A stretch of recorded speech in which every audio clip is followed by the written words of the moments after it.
Hello everyone, welcome again. In this video, I am going to discuss how to handle the stale element reference exception. This is one of the common exceptions you come across when you are working with Selenium framework. There are certain circumstances under which this exception is thrown. For example, if you have a web element and the web element has been deleted from the page, or the element is no longer attached to the DOM. In both the cases, if you try to invoke any API on the reference of the web element, then a stale element reference exception will be thrown. One of the most frequent cause of this exception is the page refresh event. For example, you use the method that is findElement to get the reference of a web element, and because of some reason, the entire web page got refreshed. Due to the refresh event, the reference to the web element becomes stale, and if you try to invoke any API on the web element, it will throw the stale element reference exception. Another common use case is initially the element was present in the DOM, but due to the modification on the DOM, the element becomes stale, and if you try to invoke any API on the element, a stale element reference exception will be thrown.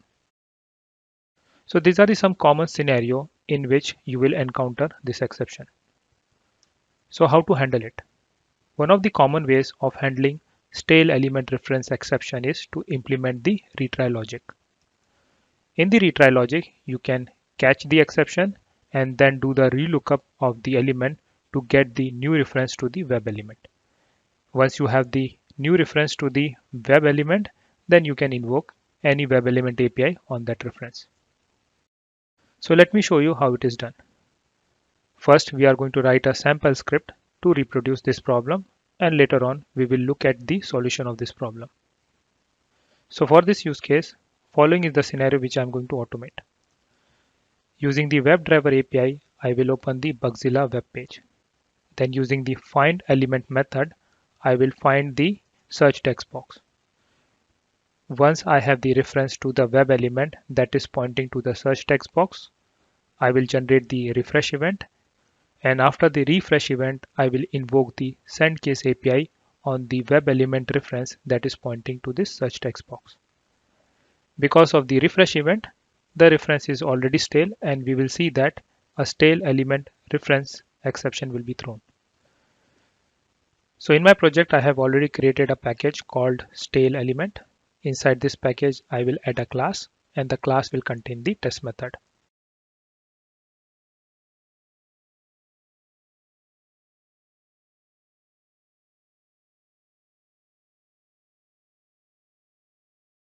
With this method, I am going to use the annotation that is @test, and make sure that the annotation is coming from org.testng.annotation package, because we are going to use the testng framework for executing our test. In the implementation, first, using the WebDriver Manager API, I will set up the Chrome driver. After this, I am going to create the instance of Chrome driver. After this, I will add try with finally block.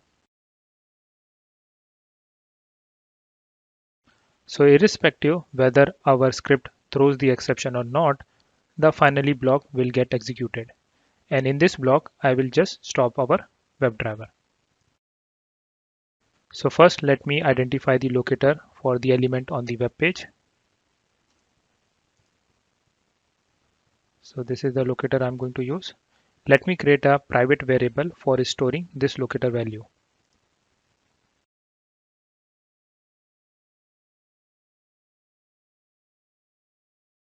Then I'm going to set the implicit wait as well as the page load timeout. Then I will open the web page using the get API. And this is the URL which I'm going to pass as a parameter. After this, I will call the method findElement. This method is going to return us the type as web element. So once we have a reference to the web element, we are going to generate the refresh event. And after this event, this reference will become stale.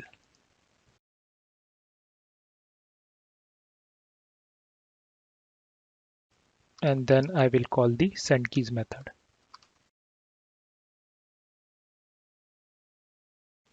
So let me put a debug point here and run this script in a debug mode.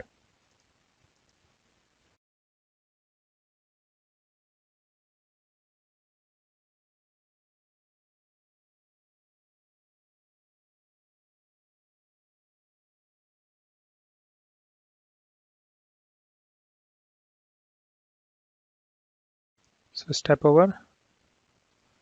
Then we are going to generate the refresh event. And then we will invoke the sendKeys method. Now let us look at the console. So as you can see here, we are getting the exception, that is stale element reference exception. And this is because after the refresh event, this reference becomes stale, and hence we got the exception while calling the sendKeys API. So let me show you the approach which I'm going to use to solve this problem. We are going to create a separate class called WebElement decorator. This class is going to follow the decorator design pattern. Now let me open the API documentation for WebElement. So these are the methods which are present in the WebElement interface. And any of this method can throw the stale element reference exception if we try to invoke the method on a stale reference of WebElement. So in our approach, we need to handle the stale element reference exception for all these method calls. And for that, I'm going to make sure that our WebElement decorator implement the WebElement interface. So by implementing the WebElement interface, I can provide the different implementation for all these methods. Basically, this will get clear once we start with the coding. So in additional to the method that are coming from the WebElement interface, I will add two more methods inside our WebElement decorator class. The responsibility of the first method is to do the relookup of element in the web page.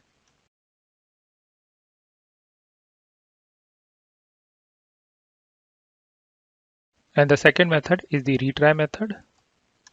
The responsibility of this method is to handle the stale element reference exception and call this method to get a new reference for the web element.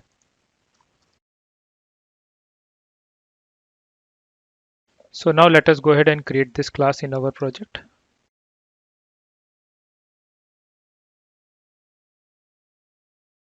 So inside the same package, I will add a class called WebElement decorator. So inside this class, we need to add the retry method and wait for element method.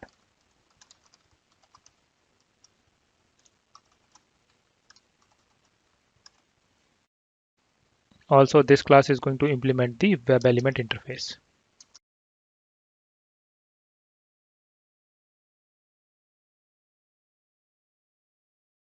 So in the current class, we need to provide the implementation of all the methods that are coming from the WebElement interface.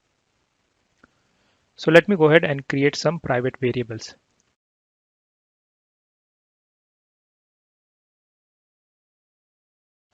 This variable will be used to identify whether there is a stale element reference exception is being thrown or not. Using driver variable, we are going to do a lookup of the element in the page. And timeout in second is for the dynamic wait. Let me also create the constructor to initialize all these variables.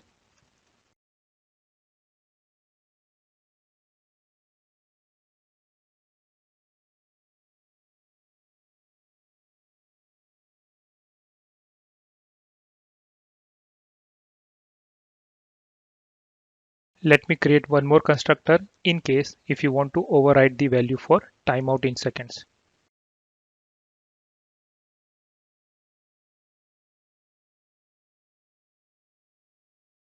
I'm going to create one more private variable that is for logger so that we can use the logger variable for logging the exception in the console.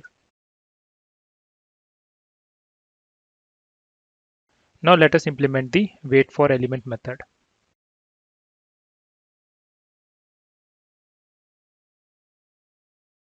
So in the implementation of this method, I'm going to create the object of WebDriver wait, and then I will do a polling for certain duration by ignoring some exception. And once we are able to locate the web element, we are going to return that particular web element from this method.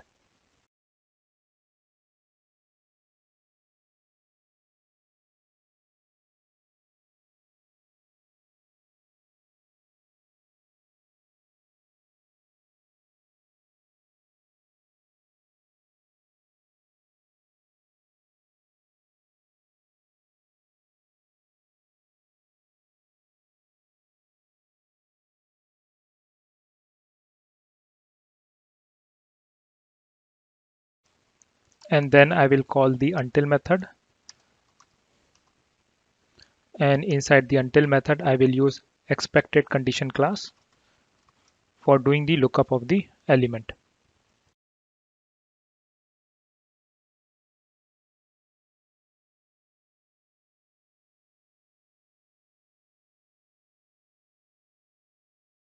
And then return this web element.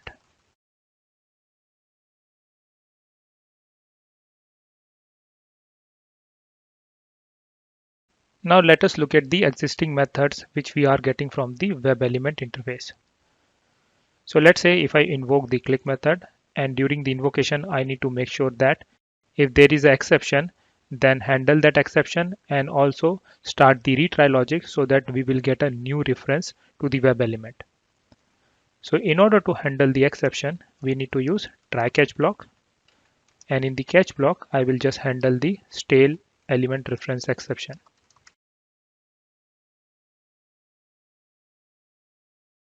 Now let us take the example of the second method, that is submit. In this case also I need to repeat the same process. During the invocation of the submit method, I need to make sure that if there is an exception, handle that exception and then use the retry logic. So that means I need to use this try catch block here also. And then same goes for the rest of the method. So as you can see here, if we go by this approach, we are duplicating this try catch block. One solution to this problem is to move this entire try catch block in our retry method and then call the retry method.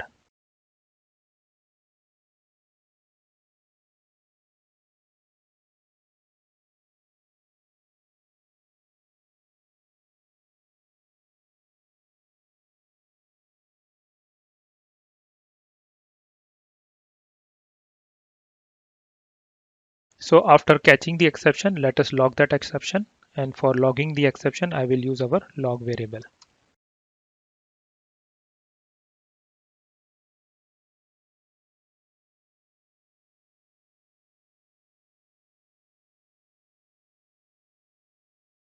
And once we have catched the exception, let us call this method that will return the new reference to the web element.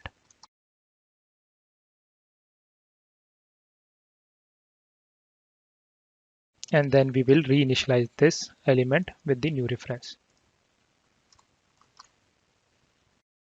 So now let me call this retry method in our click method.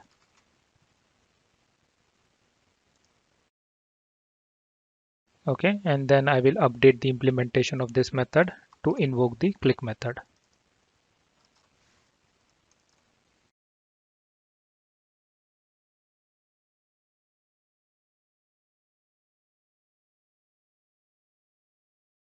So when our automation invoked the click method, if during the invocation we receive the stale element reference exception, we will handle that exception, log it, and do a relookup of this element, update the reference, and again invoke the click method. Now let us look at the other method, that is submit. So let me call this method over here. Now here is another problem, because the implementation of retry method is tightly coupled with the click method. So it doesn't make any sense to call the same method in the submit. And we will see the same problem with other methods also. One approach could be you can create one more version of retry that will delegate the call to the submit method. But again, we have a lot of method and that approach will not be a good approach. So that means we need to update the retry method to take the implementation dynamically. And to provide the implementation dynamically, I will use the concept of functional interface. So let me go ahead and create a functional interface here. Let me call it as executor.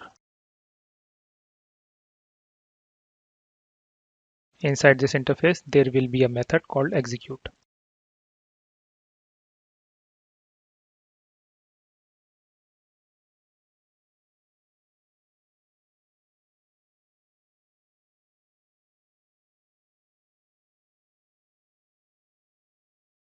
So any implementation of this interface, we can pass in this method, and this method will take care of executing it. So this will be changed with executor.execute.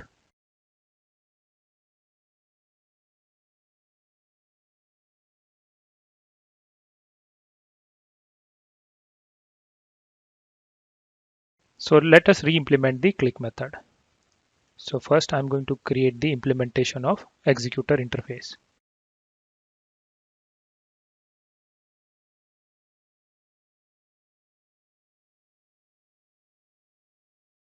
And in the execute method, I will delegate the call to the click method. So element.click. And then I can pass this here. So in this case, whatever the dynamic implementation you are providing for the executor interface, that will be invoked by the retry method.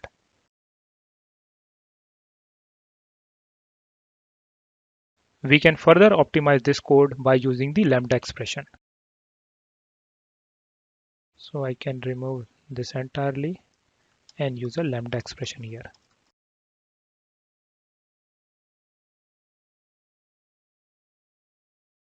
I can further optimize this code by passing the lambda directly inside the retry method.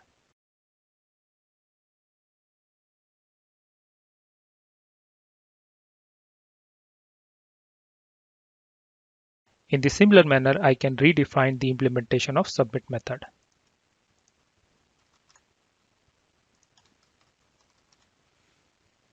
And here it will be submit.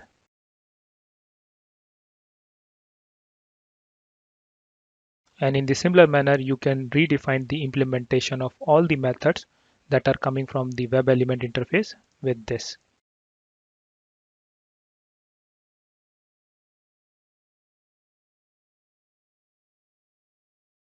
So in the runtime, whatever the implementation you are providing, that will be passed down here and it will be invoked. Now let us look at the other methods. As you can see here, get tag name method returns the string type. Is selected method returns the boolean type. So in our current class, there are some method that return string type. There are some method that return boolean type. And there are some method that returns reference type like WebElement. So with this approach, we have a problem that we cannot pass the implementation that return some value. So to solve this problem, we need to modify this interface. We need to make this interface generic so that the type, or you can say the return type, can be decided during the runtime. So in order to make this interface generic, I'm going to use the type parameter in the declaration. And the same will become the return type of this method. Now we need to update the retry method implementation. So this will take the type parameter. And because of that, we need to define the type parameter here.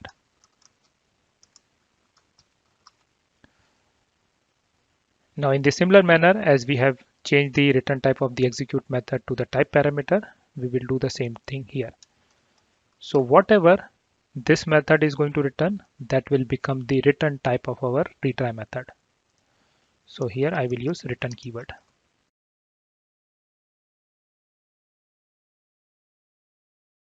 Now let us change the implementation of the existing methods. So let us take the example of this method first. We know that this method returns the type as X. So again, I will create the executor and the type will be X equal to new executor, and then implement the method. So I will change the type to X, and here I will call the return element dot get screenshot as, and let me change the type parameter here also.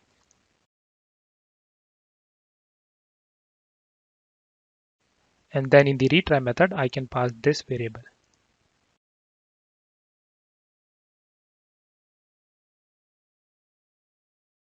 So if you look at the implementation of retry method, so whatever the return type of the implementation of this interface will become the return type of our retry method.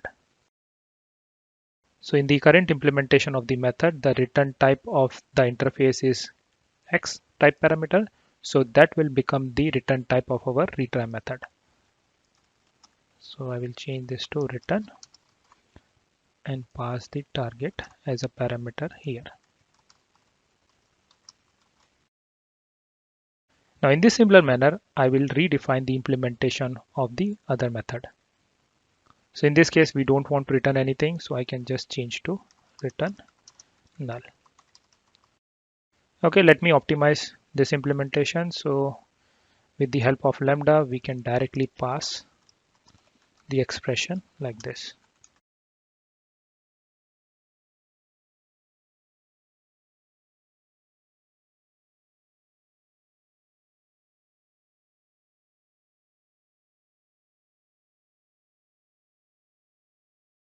And in this case also, we do not want to return anything, so I'll just set the return to null.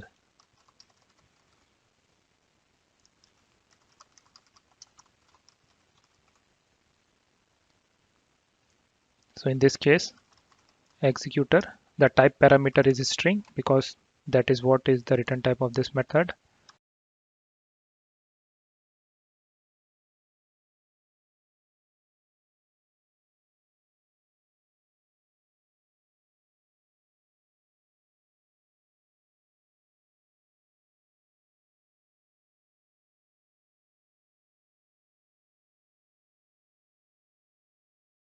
Return element dot.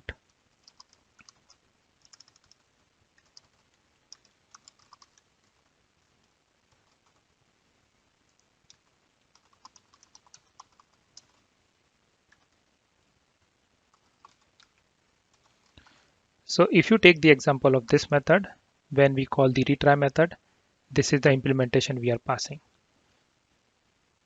So the implementation is being pointed by this variable, and when we call the execute method, so it is going to execute this piece of code, which is going to return us the string. So whatever the string value we get after executing this method, that will be returned by the retry method.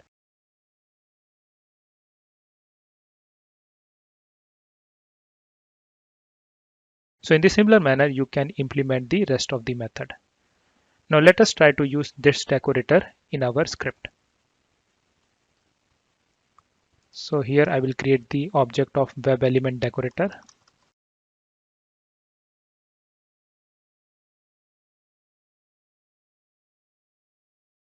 The first parameter type is of WebElement, so I can use this expression here because we know that the return type of findElement method is WebElement. The second parameter is the driver variable, which is this one. And the third parameter is the locator, so I will use this expression. In case if you want to override the timeout, you can pass the fourth parameter also. After this, I'm going to invoke the send keys on this reference.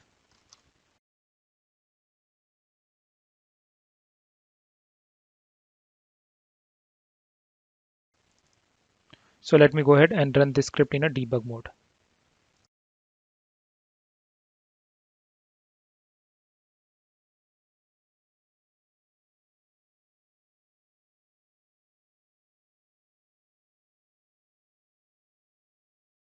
And let me also put a breakpoint in our retry method.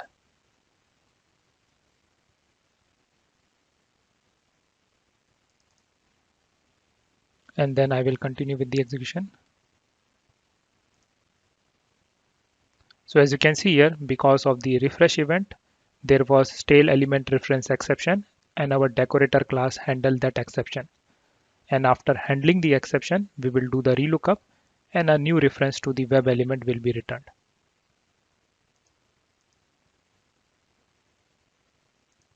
So as you can see here, we are able to interact with the search text box in the UI.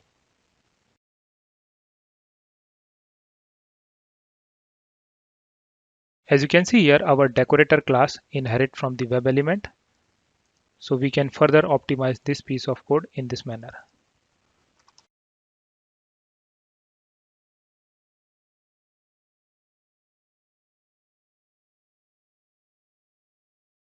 And you can further optimize this code by decorating the same web element object that was written by this expression. So I can pass same web element object here, and then I can reinitialize the same object.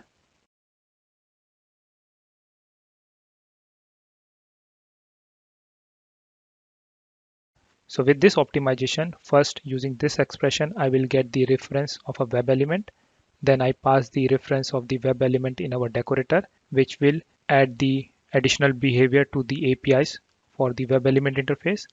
And now this reference will have both the things, the handling of the stale element reference exception plus retry logic. So let me do one more thing. Let me add a refresh event multiple times. Let me go ahead and run this script in a debug mode.